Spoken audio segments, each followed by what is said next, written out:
There's a moment, right before your alarm goes off, when your body wakes up before your mind does. And for 1 second, before you remember anything about your life, you feel a wave of dread. Not because of what's about to happen, but because some part of you already knows what today is going to feel like. You've told yourself it's just stress, just a rough patch, just the way adult life is. But what if that heaviness in your chest isn't stress at all? What if it's a message?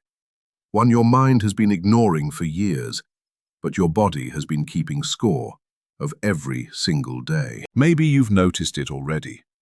The fatigue that doesn't go away no matter how much you sleep.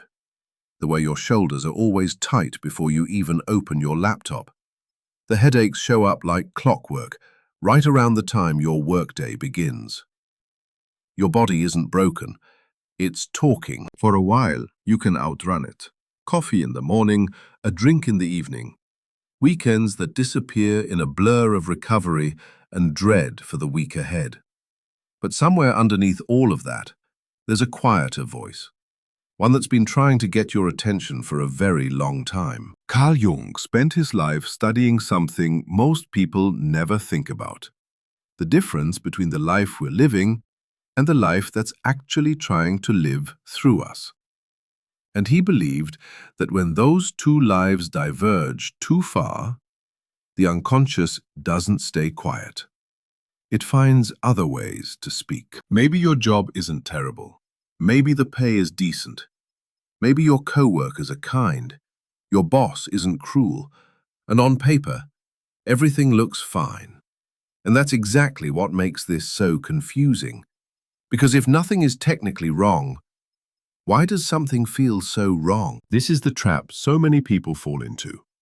They measure their lives by a checklist: stability, salary, title, security. And when the checklist is complete, but the emptiness remains, they assume something is wrong with them. They don't realize the checklist was never the point. Here's something most people never consider. The career you chose, was it really chosen by you? Or was it chosen by the version of you that was afraid?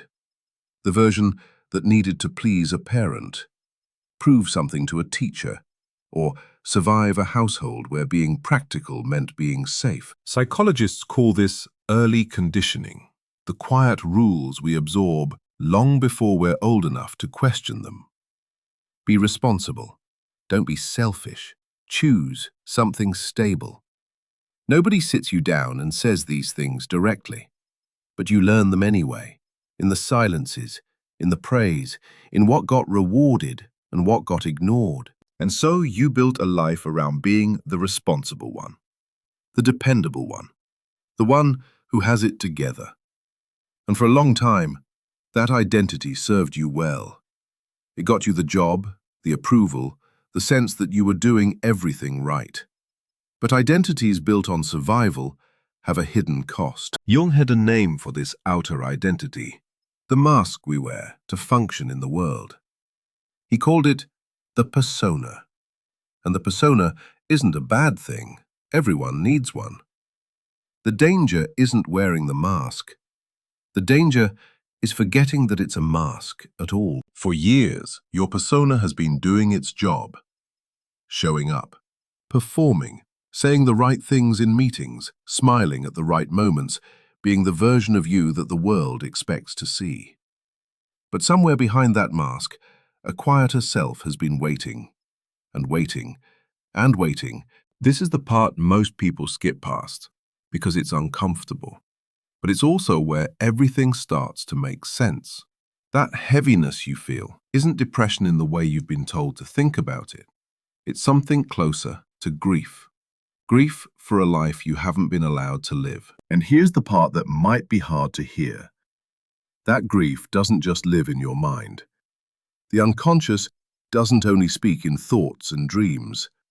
Sometimes, when we refuse to listen, it speaks through the body, through exhaustion, through tension, through illness that doctors can't fully explain. Researchers in psychology and medicine have long observed this link, that chronic, unresolved psychological stress doesn't just affect mood. It affects the nervous system, the immune system, and the body's ability to rest and repair.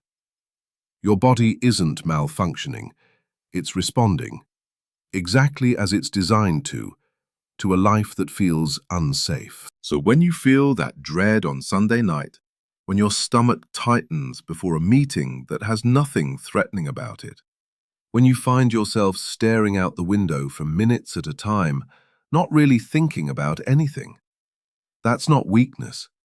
That's your body trying to protect you from something your mind won't admit. But protect you from what exactly? This is where things get interesting, because the thing your body is bracing against isn't the job itself. It's what staying in that job represents: a continued postponement, a continued agreement to live smaller than you actually are. Jung believed that within every person there exists something deeper than the ego, deeper than the part of you that worries about bills, deadlines, and what people think. He called it the self. Not your personality, not your job title. The deeper, organizing center of who you actually are. The self doesn't care about your resume. It doesn't care about how things look from the outside. But it does seem to care deeply about whether the life you're living lines up with who you actually are. And when there's too much distance between the two, it doesn't whisper. Eventually, it pushes. This pushing can look like burnout. It can look like sudden tears in the car for no clear reason. It can look like anger that surprises even you, at small things, at people you love, at yourself. These aren't random malfunctions. They're symptoms of a self that has outgrown the space it's been given. Now, here's where most people get it wrong. They think the answer is simple.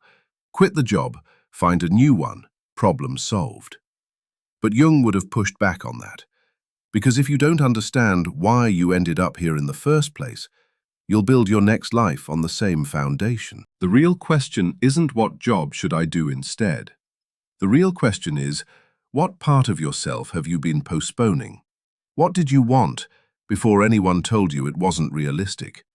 Before you learned to call it a phase, a hobby, a maybe someday, that quietly became never. Jung called this the unlived life.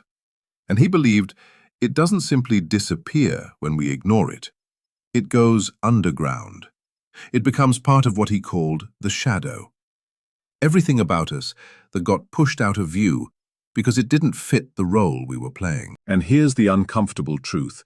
The shadow isn't only made of things we're ashamed of. Sometimes it's made of things we were proud of once. Talents, passions, ambitions that we buried so deeply for so long that we forgot we ever had them at all. Think about it. When was the last time you felt a flicker of envy towards someone else's life and quickly talked yourself out of it? Must be nice. Must be easy for them. I could never do that. Envy isn't just envy. Sometimes it's a map, pointing directly at the life your shadow has been holding on to. Here's another one. What if the fear you've been calling fear of failure was never really about failing at all? What if, underneath it, there's something far more uncomfortable, a fear of succeeding at the thing you actually want? Because success would mean admitting how long you've been settling for less. This is the part of the video where, if you're honest with yourself, something might start to feel a little too close to home. That's not an accident, that's not manipulation, that's recognition. And recognition, even when it's uncomfortable, is the first real step toward change. Maybe, for you, it's not your job exactly. Maybe it's the way you've structured your entire identity around being needed. The one everyone relies on, the one who can't afford to fall apart, the one whose own needs always come last. And somewhere along the way that became invisible, even to you. There's a particular kind of sadness that comes with realizing how much of your life has been shaped by other people's expectations, even loving ones. It's not anger exactly, it's more like mourning. Mourning for the person you might have become if you'd been permitted to find out. And if you trace it back, really trace it back, You might notice this isn't the first job that's felt this way. Maybe it's not even the second. Different company, different title, same quiet dread by Sunday night. That's not a coincidence. That's a pattern. And patterns always point somewhere. That pattern isn't following you by accident. It's following you because the actual problem was never the job. The job was just the latest stage where an old, unresolved story kept playing out. A story about what you're allowed to want and what you're allowed to become. So, what do you do with all of this? Don't run from your job in a panic. Don't blow up your life overnight. Jung was never interested in dramatic escapes. He was interested in something slower, harder, and far more lasting. A process he called individuation. Becoming who you actually are, on purpose. Individuation doesn't usually start with a grand decision. It starts with small, honest moments. Noticing what actually makes you feel alive, even for 5 minutes. Noticing what drains you and being willing to admit it instead of explaining it away. It starts with paying attention to your own experience again. This might mean picking up something you used to love to see how it feels now. It might mean having an honest conversation with someone about how you actually feel, not the polished version, the real one. It might mean simply allowing yourself to want something without immediately explaining why it's unrealistic. This isn't about abandoning responsibility. It's not about quitting your job tomorrow, disappointing the people who depend on you, or pretending the practical realities of life don't matter. They do. But responsibility to others was never supposed to come at the total cost of responsibility to yourself. Integration, another word Jung often used, doesn't mean choosing between the responsible self and the buried self. It means finding a way for both to exist. The version of you that shows up, pays the bills, and keeps things running, and the version of you that paints, writes, builds, performs, explores, even quietly, even part-time, even just for now. Something interesting tends to happen when people start doing this, even in small ways. The exhaustion doesn't vanish overnight, but it shifts. The Sunday dread softens, just slightly. Sleep comes a little easier. And strangely, the job itself often becomes more bearable. Not because it changed, but because you're no longer asking it to be your entire life. This is the part that's easy to miss. The goal was never to find the perfect job. Jobs change, circumstances change. What matters is the relationship you have with yourself underneath all of it. Whether you're someone who listens or someone who overrides.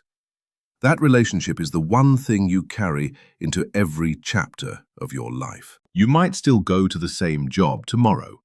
You might still sit at the same desk, in the same chair, under the same fluorescent lights.